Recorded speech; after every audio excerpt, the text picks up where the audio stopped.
Now specific rotation जो कि major है ऑप्टिकल रोटेशन का, ऑप्टिकल रोटेशन है वो चेंज इन एंगल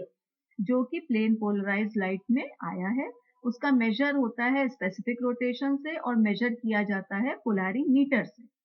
तो अब देखिए स्पेसिफिक रोटेशन का जो फॉर्मूला दिया हुआ है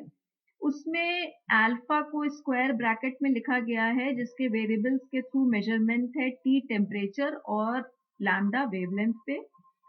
इन comparison to alpha optical rotation जो एंगल नाप लिया उससे ऑप्टिकल एक्टिविटी के बाद वो भी एट द सेम टेम्परेचर और सेम वेवलेंथ के लिए है, इसलिए सेम टी और लैम्डा दिया है, डिवाइडेड बाय कॉन्सेंट्रेशन जो कि हमने सैंपल लिया था ट्यूब में उसकी क्या कॉन्सेंट्रेशन है, मल्टीप्लाइड बाय जो सैंपल की ट्यूब थी उसकी क्या लंबाई है यानी कि लेंथ कितनी है।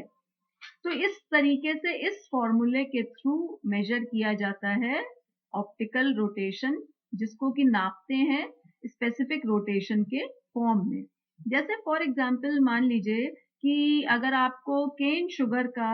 यानी सुक्रोज का स्पेसिफिक रोटेशन इन वाटर दिया हुआ है अल्फा 20d अगर लिखा है यानी t की जगह लिखा है 20 और लैम्डा की जगह लिखा है कैपिटल D और इसकी वैल्यू आई प्लस 66.4 डिग्री सेंटीग्रेड। तो इसका क्या मतलब हुआ कि लैम्डा तो है सोडियम की डी लाइन, अगर वहां डी लिखा है जो कि जनरली ज्यादातर इसी तरीके से नापते हैं तो सोडियम की डी लाइन